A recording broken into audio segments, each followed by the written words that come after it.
Prajapati smart tuition hello students आपन गोटे नुआ क्लास वीडियो रे स्वागत जनाउछि। आज आम ए क्लास रो वायु प्रदूषण जल प्रदूषण रिगार्डिंग आम इंपोर्टेंट क्वेश्चन गुड डिस्कशन करवा। निश्चित रूप आपन आगु रुहंतु आम गोटे बाय वन को डिस्कशन करवा जे इंपोर्टेंट क्वेश्चन गुड कौन रही है विषय में डिस्कशन करवा। तबे चलतु आज आम आरंभ करवा इंपोर्टेंट क्वेश्चन आपनकर डिस्कशन करा जब कह जाइतिला। तबे प्रथम आम डिस्कशन करवा वायु और जल प्रदूषण। तेज आम बुझा दरकार प्रथमे जे वायु प्रदूषण अर्थ कौन। वायु जदि आम कह वायु विभिन्न प्रकार लेयर बा विभिन्न प्रकार स्तर रही जमीती कि आम पूर्व क्लास को जीवा देवे मंडल बोली गोटे चैप्टर गोटे थिला जोटा 7th क्लास थिला। मंडल बा स्पीयर को चारि भाग व्यक्त कराई। प्रथम है अस्म मंडल, द्वितीय है बारिमंडल, तृतीय है वायुमंडल, चतुर्थ होची जैवमंडल। तबे चारोटी मंडल भीतर आम जो बर्तमान समय पढ़ा वायुमंडल वायुमंडल आटमोस्फियर विषय कौन कौन घटना घटुची यहाँ कहीं सिलेबस ऐड कराई। कारण यहाँ हूँ आनुआल एग्जाम सबुठारु इम्पोर्टाट कह गले क्लास कहले कहले चलो। कारण वायु जल प्रदूषण प्रति क्लास रो सिलेबस रे ऐड कराई कहीं गोटे अवेयरनेस बा सचेतनता कहीं ना वर्तमान सुधा जदि आम जानिबा जे पूर्व स्टेज अपेक्षा एବେका वर्तमान स्टेज रे कौन होची ना विभिन्न प्रकार प्रदूषण होची। जेमिति कि आमे डे टू डे लाइफ रे न्यूज रे सुनुछन जे वायु प्रदूषण होची, जल प्रदूषण होची, शब्द प्रदूषण, तापर मृत्तिका प्रदूषण, तो विभिन्न रिगार्डिंग हमर पोल्यूशन होची।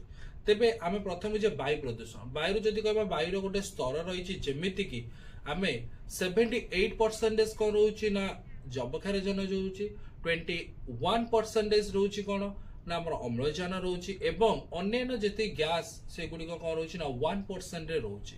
तेबे आमे वायु प्रदूषण कहीं कहबा वायु प्रदूषण कौन पे पड़िबा ना वायु प्रदूषण अर्थ है कौन जे वायु जो स्तर बा जो लेवल अच्छी से लेवल जदि किसी लेवल यदि संतुलन हराई बसुची जेमिति कि धर 78% धर 69 गला नचे ऑक्सीजन 21% 19% गला तेबे सेटा कौन एयर पॉल्यूशन कह।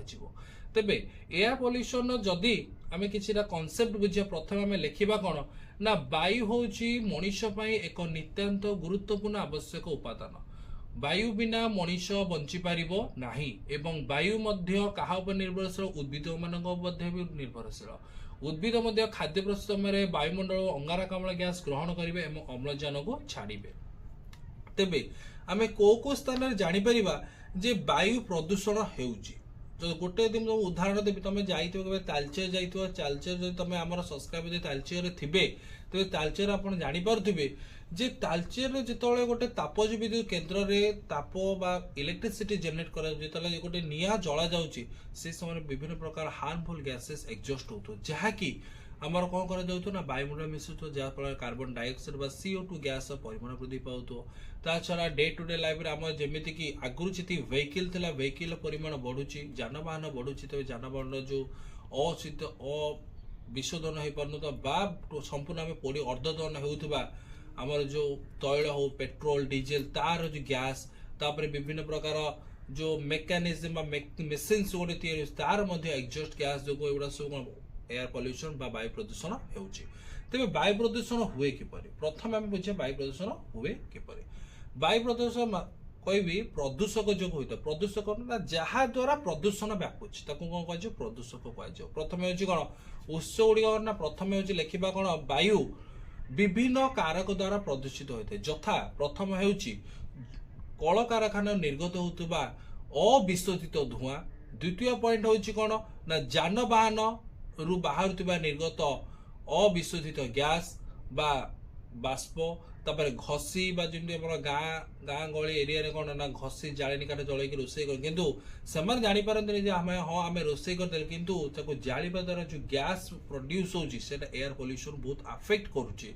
जेमिति कि आमर जाणी काठ धन्य घसी तापज विद्युत केन्द्र ये सब जिनस जिते वायुमंडल में मिसुची विभिन्न प्रकार गैस मिसुची मनुष्यर जीवन प्रक्रिया रे बाधा प्राप्त आसुची। तेबे रास्ता मझे गाई गोरु जानवाहन गला धूली उड़ी वायु मिसी थाए। तापर आम लिखिपर गाड़ी मोटरसाइकेल जानवाहन निर्गत होता धुआं गुड़िक जो मिसी थाए। ता सहित मनीष चाहिदा मेटाइबा अनेक प्रकार कल कारखाना गढ़ी उठी जहाद्वारा ता देहर अविशोधन होता धुआं मिसी कौन वायुमंडल प्रदूषित कर। आम वायु प्रदूषण उत्स गुड़िक युवा पॉइंट वाइज निश्चित रूप आपको मार्क मिल।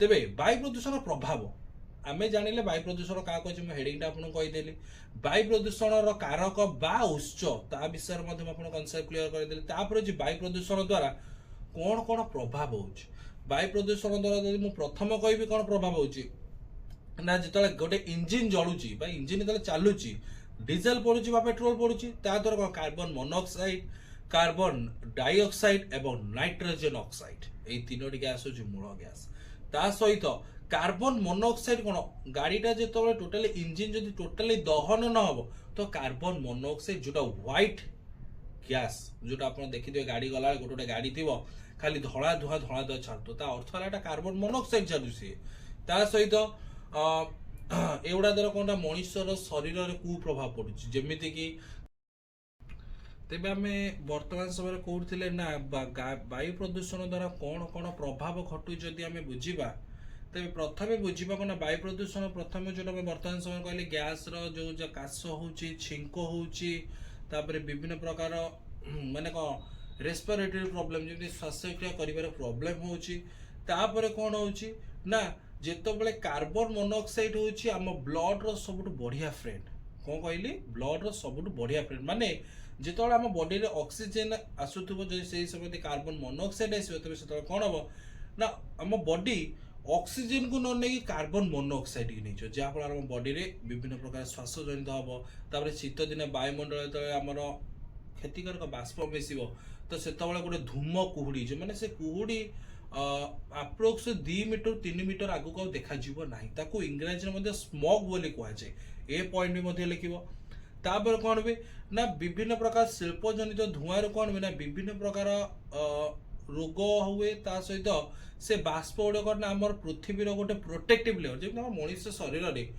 कौन से रोग आस कौन रोग प्रतिरोध शक्ति आंटीबॉडी जो आम बाहर रोग आमको आक्रमण करनी से पृथ्वी को मध्य विभिन्न प्रकार जिनस गोटे सील्ड बा ओजोन स्तर कहुए जहाँफल सूर्य को आसुआ जो अति बैगणी रश्मि यूवी रे कौन करे ना आम मनुष्य को आफेक्ट बा आम पृथ्वी पृष्ठ को नष्ट करते हैं जहाँफल से जो वायुमंडल सहित बाष्प विभिन्न क्षतिकारक बाष्प मिसुची जोटा कि मेन जो इनग्रेडिएंट कह CFC क्लोरो फ्लोरो कार्बन आग काल फ्रिज मानक एसी मानक CFC गैस कि वर्तमान समय आमर वर्तमान जो RN94 जो गैस कह जोटा कि इको फ्रेंडली वर्तमान समय ही व्यवहार कर कारण CFC गैस कौन कला बेसी हार्म कला क्या ओजोन लेयर को जहाँफल सूर्य जो ओजोन लेयर कणा फल सूर्य रश्मि पड़ला जहाँफल विभिन्न प्रकार रोग स्किन कैंसर सब विभिन्न रकम देखा गला ता सहित विभिन्न थर्माल पावर जमीती कि आमर जोटा वर्तमान समय तापज विद्युत केन्द्र जलाऊँ इलेक्ट्रिसिटी प्रोड्यूस करा तो ताहा भी मध्य तो आप पॉइंट लिखिपारे जे से गुड़िक आसवा द्वारा कौन हो वायुमंडल तार आसवा जल दिए तार जो पाउंसटा कौन ना भूपृष्ठ बा वायुमंडल मिसी जाए क्या हालका से गोटा धूलिकणा से धूलिकणा मिसी पाखापाखि जदि लोक कौन बसवास करते तेज से कौन होना विभिन्न प्रकार श्वासजनित रोग जमी आजमा श्वास रेस्पिरेटरी प्रॉब्लम जो डिजीज देखा जीव तबे किसी घटना अनुधान कारण घटना अनुधान कहीं लिखा घटना अनुधान कौन हम ना जल वायु प्रदूषण द्वारा कौन कौन वर्तमान समय अघटन होती ता विषय में डिटेल कर जापर जमी गोटे घटना अनुधान कर आम आग्रा सहर बोली गोटे जगह अच्छी उत्तर प्रदेश सॉरी दिल्ली आग्रा सहर गोटे कौन अच्छी ना गोटे ताजमहल अच्छी जोटा कि सुल्तान शाहजहान तैयारी स्त्री मुमताज जो प्रेमर प्रतीक भाव तैयारी करते कि वर्तमान समय जब आम देखा ताजमहल रंग मार्बल तैयारी जोटा कि धड़ा था वर्तमान समय धूसर भाई देखा कहीं रिजन हूँ कारण हो जे सेठिकार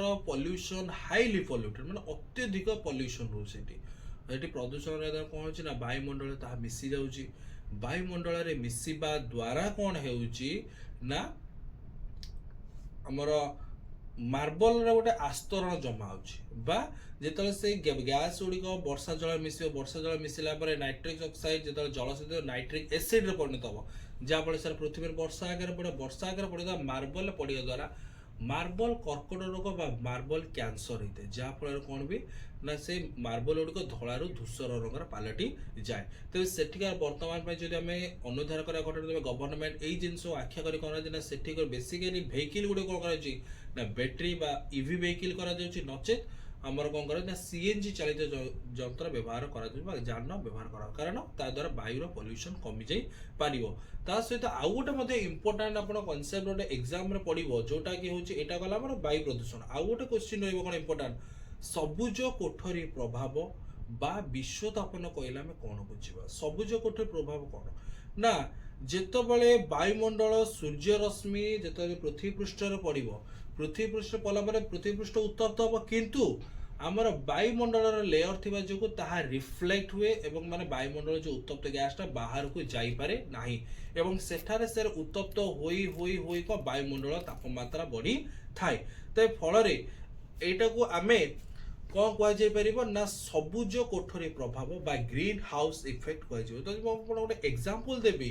ଏକ୍ସାମ୍ପଲ୍ କହିଲେ ଆପଣମାନେ ଦେଖିଥିବେ ବିଭିନ୍ନ ପ୍ରକାର ଚାରା, ଯେମିତିକି ଚାରା ଗଛ ଲଗାଯାଉଛି, ସେଠି କ'ଣ ଗୋଟେ ପ୍ରକାର ଘର କରିଦିଆଯାଉଛି, ସେଠି କ'ଣ ଏଇଟା ଜରି ଟାଇପ୍ର ରହୁଛି, ସୂର୍ଯ୍ୟଙ୍କ ରଶ୍ମି ପଡ଼ୁଛି ଏବଂ ସେଥିରେ ପାଣି ଠୋପା ଠୋପା ବିନ୍ଦୁ, କାରଣ ଯେତେବେଳେ ତାକୁ ଗୋଟେ ଜରି ଭିତରେ ବନ୍ଦ କରିକି ଗଛଟି ଲଗାଯିବ, ସେଟା ତା ତାପମାତ୍ରା ସୂର୍ଯ୍ୟଙ୍କ ତାପମାତ୍ରା ପଡ଼ିଲା, ସେ ଏରିଆର ତାପମାତ୍ରା ପଡ଼ିଲା, ଯାହାଫଳରେ ହ୍ୟୁମିଡିଟି ବା ଆର୍ଦ୍ରତା ବୃଦ୍ଧି ପାଇବ।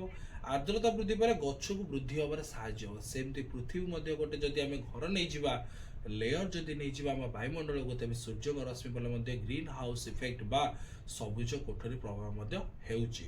ତା ସହିତ ଗ୍ଲୋବାଲ ୱାର୍ମିଂ କ'ଣ ନା, ଯେତେବେଳେ ବାୟୁମଣ୍ଡଳରେ CO2 ପରିମାଣ ବୃଦ୍ଧି ପାଇବ, CO2 ସାଧାରଣତଃ ହେଉଛି ଉଷ୍ମ ବା ଗରମ, ଯାହାଦ୍ୱାରା ତାହା ବଢ଼ିବା ଦ୍ୱାରା ମଧ୍ୟ କ'ଣ ପୃଥିବୀର ତାପମାତ୍ରା ଧୀରେ ଧୀରେ ଧୀରେ ଧୀରେ ବଢ଼ି ଯାଉଛି, ଯାହାଫଳରେ କ'ଣ ଗ୍ଲୋବାଲ ୱାର୍ମିଂ ବା ବିଶ୍ୱ ତାପନ ଓଡ଼ିଆରେ ମଧ୍ୟ କୁହାଯାଇଥାଏ। ଆପଣ ଏଟାକୁ ମଧ୍ୟ ବି ଲେଖିପାରିବେ। ତେବେ ଆମର ଯଦି ବୁଝିବା ଗ୍ରୀନ୍ ହାଉସ୍ ଇଫେକ୍ଟ ଗ୍ୟାସରେ କୋଉ ଗ୍ୟାସ୍ ଗୁଡ଼ିକ, ପ୍ରଥମେ ହେଲା ମିଥେନ୍, ସେକେଣ୍ଡ ହେଲା ନାଇଟ୍ରିକ୍ସ ଅକ୍ସାଇଡ୍, ତୃତୀୟଟା ହେଉଛି ଜଳୀୟ ବାଷ୍ପ। ଏଇ ତିନୋଟି କାରଣ ଯୋଗୁଁ କ'ଣ ହେଉଛି ନା ଗ୍ରୀନ୍ ହାଉସ୍ ଇଫେକ୍ଟ ବଢ଼ି ଚାଲୁଛି। ତେବେ ଯଦି ପୃଥିବୀର ଯଦି 0.5 ଡିଗ୍ରୀ ସେଲସିୟସ୍ ଯଦି ତାପମାତ୍ରା ବୃଦ୍ଧି ପାଇବ ନା, ତେବେ ଆମକୁ ଜଣା ପଡ଼ିବନି, କିନ୍ତୁ ସେଟା ଆଟମୋସ୍ଫିୟର ଏତେ ଭୟଙ୍କର ରୂପ ନେବ, ଯେମିତି ଆମର ଅକାଳ ମରୁଡ଼ି ପଡ଼ିଯାଉଛି, ଅତ୍ୟଧିକ ବାତ୍ୟା, ବନ୍ୟା, ଏସବୁ କାରଣ କିଏ? ଏହାର କାରଣ ହେଲା କ'ଣ? ବାୟୁ ପ୍ରଦୂଷଣ ଯୋଗୁଁ ଏହା ଆମର ଘଟୁଛି। ତେବେ ୟା ପାଇଁ ମଧ୍ୟ ଆମେ ଆଉ ଗୋଟେ ପଏଣ୍ଟ ଲେଖିବା, ଏହାର ନିରାକରଣ କ'ଣ ନା ସବୁଜ ବନୀକରଣ କରିବା, ତାପରେ ବାୟୁମଣ୍ଡଳ CNG ଗାଡ଼ି ବା ସୀସା ବିହୀନ ପେଟ୍ରୋଲ ଏବଂ CNG ର ବ୍ୟବହାର ବହୁଳ ମାତ୍ରା କରିବା, ବ୍ୟାଟେରୀ ଗାଡ଼ିର ବ୍ୟବହାର ଅଧିକା କରିବା। ତା ସହିତ ଆମର ଯେଉଁ ବାୟୁମଣ୍ଡଳ ଯେଉଁ ଗ୍ୟାସ୍ ଗୁଡ଼ିକ ଛାଡ଼ୁଛି କଳକାରଖାନା, ତାକୁ ମଧ୍ୟ କ'ଣ କରାଯିବ ନା ତାକୁ ମଧ୍ୟ ବି କହିବା ଆମେ କ'ଣ ନା ଆପଣମାନେ ବିଶୋଧନ କରିକି ଗ୍ୟାସ୍ ଗୁଡ଼ିକ ଛାଡ଼ନ୍ତୁ। ତେବେ ଇଏ ରହିଲା ଆଜିର କ୍ଲାସ୍ 1ରେ କ'ଣ ରହିଲା ନା ବାୟୁ ପ୍ରଦୂଷଣର ଯେତିକି ବି ଗୋଟେ ଇମ୍ପୋର୍ଟାଣ୍ଟ କ୍ୱେଶ୍ଚିନ୍ ମୁଁ ଆପଣ ଦୁଇଟା ସେୟାର କଲି, ନିଶ୍ଚିତ ରୂପେ ଆପଣ ଭିଡ଼ିଓଟିକୁ ବାରମ୍ବାର ଦେଖନ୍ତୁ। ତା ସହିତ ଆପଣ ନିଶ୍ଚିତ ରୂପେ ଆକୁ ପ୍ରାକ୍ଟିସ୍ କରନ୍ତୁ। କଥାରେ ଅଛି ପ୍ରାକ୍ଟିସ୍ ମେକ୍ସ ମ୍ୟାନ୍ ପରଫେକ୍ଟ। ଯଦି ଆମେ ଅଭ୍ୟାସ ନ କରିବା, ତେବେ ଜିନିଷ ଉପରେ ଆମେ କେବେ ହେଲେ କ୍ୟାପେବଲ୍ ହେଇପାରିବ ନାହିଁ। ତେବେ ଆଶା କରି ଭିଡ଼ିଓଟି ଭଲ ଲାଗିଥିବ। ଯଦି ଭିଡ଼ିଓ ଭଲ ଲାଗୁଛି ତେବେ ଲାଇକ୍, ସେୟାର, ସବସ୍କ୍ରାଇବ୍ କରନ୍ତୁ। ନିଶ୍ଚିତ ରୂପେ ଆପଣମାନଙ୍କ ସାଙ୍ଗମାନଙ୍କୁ ମଧ୍ୟ ଆମର ଚ୍ୟାନେଲରେ ମାଧ୍ୟମରେ ଆପଣ ଆମକୁ ଜଏନ୍ କରନ୍ତୁ। ତା ସହିତ ଆପଣ ଅଧିକ ଆମକୁ ଏକ୍ସାଇଟମେଣ୍ଟ ମିଳିବ ଏବଂ ଆମେ ନୂତନ ନୂତନ ଭିଡ଼ିଓ ମଧ୍ୟ ଆପଣଙ୍କ ପାଇଁ ଅପଲୋଡ଼ କରୁଛୁ। ସେଥି ମଧ୍ୟ ରହୁଛୁ। ଧନ୍ୟବାଦ। ଜୟ ଜଗନ୍ନାଥ।